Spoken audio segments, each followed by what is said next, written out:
So are you a filthy casual or are you a serious pro gamer? I am probably in between. Probably in between. Ooh, that's not I'm in between. Appropriate for this video. I didn't answer. You have to choose a side. I didn't choose a side. Choose a side. I didn't say yes or no. Yeah, it's yeah. Well, anyway, today's topic is what is today's topic? The casual versus competitive wargaming and how to choose which one is right for you. Yeah, I guess. Right. Yeah. So, no, I mean, this is like I think this is something that everyone. At some point, you need to ask yourself once you get past the initial like phase of like building and painting and maybe playing a couple games, and you still. I mean, we all do this with whatever games we play. I guess like video games, etc. You kind of like certain games you like a lot, and then you want to naturally be like good at them, I guess, or whatever, because you. I don't know, because you watch a lot of content, or you play games, or I don't know. I think that's whatever it is. That's a human aspect, I guess. You want to be good at X or Y, but yeah. But I think with games like Warhammer, though, is like they're a little more delicate because it's not like a video game where like you can re-rack easily. If you're playing a shooter and you die, you just respawn and whatever.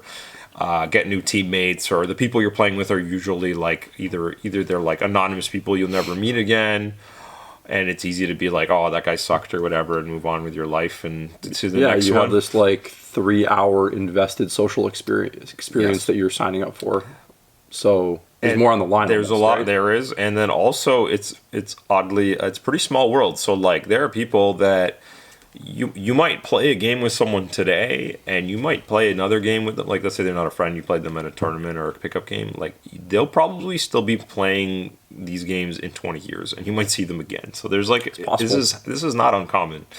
Where you're like, oh, this guy still plays this, or maybe he plays a different game now, or whatever. Yeah. And so if you have, and we have this funny thing where you're like, oh, I played once 15 years ago, and it was a weird game, and you just write that person off forever because of like they re-rolled a die that was maybe not cocked or something or whatever, and you're just like people. Anyway, you put them in your list or whatever. You put them in your book of grudges. But all of this to say that I think there's an important conversation you can have or figure out, like just like we do in other things, like how you want to do that aspect of the hobby, and find people that are like in the same mindset, and I think that way that's very healthy. So I think if I'm going to use a word like problem, one of the problems with today's like, landscape of wargaming, I think is getting anti-woke here. We're so woke. Anti-woke? Yeah, okay. Because it's a problem. Yo, it's a problem. That's right. Okay, You're trying to fix something. I'm stupid. Stupid idiot. There's almost like if you're coming brand new into this today, it is very different than when you were walking into it in the 90s, I think. Yeah.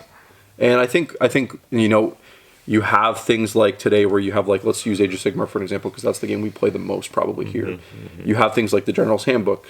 There's almost like even if you just like read the rule book and saw, oh, there's 3 ways to play or whatever. There's casual or whatever. There's narrative, and then there's competitive or whatever, right? Mm-hmm. Matched.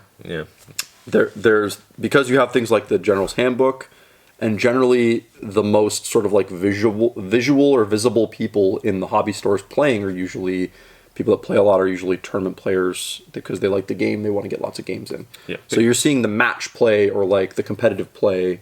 Generally pickup games, or I forget when we talked about this, or if this was another video with you and Ash or something. The default mode that you see played is match play. Match play was designed so that two people could have a framework of rules. Correct. Yeah. So if they sat down to play, that even if neither of you play, or you both play a certain different thing, if you followed this template, then you would have a more or less. Yeah, it's a fair game. It's a social contract that you've both signed before the game without meeting each other first, which is it is a bit, when you actually think about it, it is a bit odd, but like it creates a situation where like you said, any two people can come to a table and like there's a good chance that they'll have mostly a good experience, right? You have like in theory equal sized armies and a fair scenario. Yeah. And if you follow the rules of the book, then you should end up with a game with a fair result, I guess. But obviously that can be taken different ways, right? So there are, because even within that framework, you can have someone who's just like, well, Yeah, it's match play, but I have a 2,000 point army, but it's just models I like, and Yeah. I don't really care about synergies and whatever. I still want to tell a great story, and the other person might be the other way around. They might be like, So, and just to kind of like say, like when I got into the hobby in like 95, 96, it never occurred to me that was the way to play. Like, I was 11 or 12 years old, and I was like, I want to build the armies I saw in the books, and I was they looked. It was more about theme, right, and that sort of thing. And then like my brother and I would build like tables at home with custom terrain, and it was all about like it was about setting the battlefield up and having it look awesome. Mm-hmm. Like 90% of it was that. Yeah. The game itself, we didn't really care about what was happening really. It was more like just the visual kind of stimuli of it all, essentially. Yeah. And so like. That to me is the contrast, I guess, between then and now. It's not that like in the 90s there wasn't like match play. They had like grand tournaments. They had if you walked into a hobby shop, and you said, okay, how many points do people play on Warhammer Night? They'd have an answer for you. Right. Yeah. And the force organization charts and all those whether it was fantasy battles or 40K, like it was all built around. They kind of set the standard. Whatever JB said, that's what people did or whatever. And now it's a little more fluid, I guess. Like, it's kind of funny to me because like I feel like in today's environment, you actually have way more tools to play the way that I started. Like you have way more resources to do the narrative stuff. You have way more resources to kind of do the open play and have those kind of positive experiences. But like for some reason, it feels hidden almost, or like behind a wall in a way, because like the other version of the game match play is like it feels very prominent. Like you see all of the constant updates on Warhammer community that talk about the meta watch. Mm-hmm. They're constantly patching the game for the sake of balance, which you're not really concerned as much with balance when you're kind of playing the kind of more casual styles of play. It almost becomes like a kooky version of the game where you just kind of all laugh and accept, because Horsehairs is a good example. Like when we were playing a year ago or a couple summers ago, you just kind of like know that certain things are wrong. Yeah. And you just kind of make those adjustments in your group because you're like, you all want to have a good experience. Yeah. You're like, don't take too many dreadnoughts. That's right. You're not cool if you do that. I think you kind of you touched on the subject of like, and we've talked about this before, how Games Workshop have esportified that's a good way to put it. Competitive environment. And the problem, though, I don't call it a problem, but the thing to consider is match play is just a generic bucket. A lot of video games, and this is something Games Workshop hasn't really been able to clearly delineate, and I don't think they can, is in most video games, there's a separate bucket called ranked play. Yes. And that doesn't really exist in the miniature world. There's no, like, no one walks, well, first of all, I'd probably, like, make fun of them, but no one walks around with a badge or a stupid ELO number over their head. You play ranked, bro? You play ranked, yeah. And that's the other problem, too, is tournament play also doesn't really necessarily mean... Yeah, there are some people there that are basically playing ranked or whatever, but like the other half of the people are just there because it's a way to get games and they like playing and they don't care. Like you said, they don't have an alternative necessarily. There's also no alternative. So it's like they're at the ranked event. Yeah. Because there's no unranked event. There's no unranked event, yeah. So, and this is a greater discussion on, like, this is a potential... It's not a value judgment. Like, no. We're not saying, like, one way to play is bad or... I guess what we're trying to go over is, like, our experience, and I guess there never used to be the ITC thing. Or ITC has really installed this, like... In the last decade. Hey, I'm the... second best Space Marine player in Ontario or something. They'll just like riff people. People have literally told me these things, like riff it off the top of my head. Like, yo, I'm this, and I'm like, okay, that's cool. I'm like, I mean, I'm sure I appreciate how that could be something that you're proud of or whatever. Like, I mean, yeah, anytime we achieve in video games or whatever, you get a little dopamine thing. You're like, that's pretty cool. I put my hours in. I'm pretty good at this, I guess, and. That's fair, but I think that's something that we have to get used to. So what this means is you need to have two conversations. One about, like, what do you like and want to do. So if you want to play ranked or whatever. But you also need to then especially if you do like playing ranked, is you need to like be able to assess what the other person is into. If they're into that too, great. But if they're not, then either tweak your game or make a change or be like, or literally just be a grown up, be like, hey, this is the way I like to play though. If you don't want to, you can literally be like, maybe I'll play someone else or whatever. That's very adult to do that. Sometimes you get these situations in tournaments and leagues where like one person will be like, oh man, they just blew me off the table in one turn, and what's up with that guy? And I'm like, there's nothing up with that guy. That's just how they like to play this game, and you might not like that, and both are valid, right? Like, and just think of it in this grander context. You're about to sign up to spend 1 to 3 hours with another human being. Mm-hmm. To suggest that there's going to be people that don't mesh with you in that 1 to 3 hours, you know what I mean? Like, you're not going to get along with everybody in life. No, sure. And that's when like you get like some bad experiences when people's expectations for a game are dramatically like opposed or diametrically opposed in those situations where like that person just wanted to get a game in. It might not be in the best context because it is a tournament or whatever, but I've tried to explain to people that are a bit more competitive mindset that tournaments aren't actually just for competitive play. They're places to play games, right? Yeah, and it's a unique thing to wargaming, like you said, because there's no way to like. There's not a card they scan and then they go, okay, you're in this you're in this bucket and these guys are in that bucket and that's it, right? Like, I mean, we've even tried here. We do our best with like when we run a league or whatever. We try and like take information from players, get their experiences, and then put them in their own little pods or whatever. But like. It would be easier if there was a bigger player pool. Yeah, of course. But of course. Yeah. You're gonna get some lopsided games, and I think I always try and phrase it to these people. I'm like, so it was a tough game. I'm like, you probably learned something. Like I know that happens to me when I get tabled. I'm like, oh, cool, okay, that's what that army does. I always take it as a learning experience, right? Mm-hmm.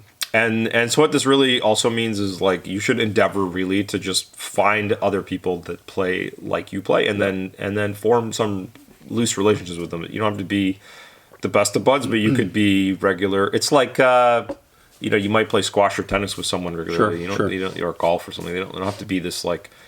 You could just be another guy. They don't need to be your best man. They could just be someone in the neighborhood. Someone oh, cool, let's play or whatever. Yeah. And this is like, when Chris and I actually we play soccer or whatever, and same thing. Like a lot of these guys on the teams, like we get along, but we're not. I'm not super good friends with all of them. We just like, and we might play several seasons in a row, and that's fine. Like so.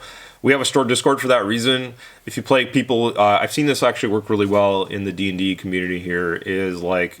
Some people will come and play some of our casual nights, which are like very ad hoc and just drop in, and they'll play a few nights, and then they'll spin off their own game because they're like, "Oh, that was a lot of fun," and they'll find clicks and groups. And they find their own people that like they want to spend more time with, and everyone's not going to fit into that box. And or they whatever. like to play in a. I remember actually. It's funny they mentioned that one of the people was like, "Oh, they invited one person out, and after a couple sessions, they realized that the way they like to play is different."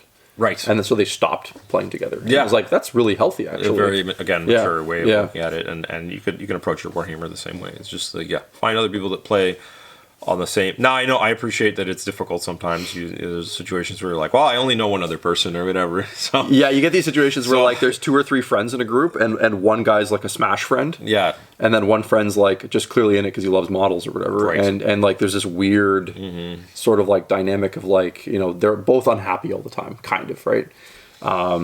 Well, you maybe just you need to expand your horizons a little bit and go to a shop or meet some new people. Or whatever, right? Yeah. Or both be adults and try to find a middle ground. Yeah. Maybe, Yeah. Maybe one day you're the punching bag, and the next day the pro player has to dial it down and just play a silly narrative thing that maybe. Well, I always tell the guys who are great players, I'm like, well, you're smashing them so much. I'm like, maybe you need to start handicapping yourself. I'm serious. Make it harder on yourself, right? Yeah, like play with less, and that's you actually will become a better player that way, right? Yeah. And the other person will have a better experiences because the games will be closer. They feel like they can compete. I think there's lots of cool, fun tools to kind of bridge that gap if you actually explore it, right? And I think it begins with like you have to put your ego on the table and say, okay, like it's just a game. Yeah. And toys. I mean, we're not playing like I always say. If you want to make big bucks playing Warhammer, you're in the wrong hobby because go pick up cards or something because there's actual cash prizes for those. Yeah, right. Yeah, Warhammer is not a. I always found that interesting. The chase for the top of Warhammer. I'm like, other than internet points, there's not really much there. Like It really isn't. There's a trophy that, like, literally, I can tell you this because I've won them before. They go in a bin. They go in a bin. And then you forget about them. You forget about like, them. They're also mass produced, and they're not. Yeah, it's unfortunate, but that's the truth. Yeah, like yeah. A lot of people talk about that, like they win something big, and then there's like this almost like empty feeling after, because you're like, well, you're almost like sizing up the effort versus the reward at the end, and you're like, was that actually worth it? And it can be if it means anything. And like, I mean, winning at Warhammer or whatever is exhausting. I mean, at least to me, it is. Like you have to consider so much. Some people, I get it. It's a spreadsheet. Some people love studying all the bits and bobs and unraveling the puzzle. But it's like it's especially these days. It's this conveyor belt that is just running at this high speed, and because it's tied to the frequency of releases. So you have to continuously get the thing and then have access to the thing and play lots of games every week and all of this to, I don't know, maybe win some notoriety. Like, I'll be honest, like I couldn't tell you the names of anyone who won LVO, and that's the biggest Warhammer event in the world by a fairly large margin. Yeah. And I don't know who those. You'd think I would know as a hobby store owner. I know. I feel like I knew in the guy, right? Well, exactly. Yeah.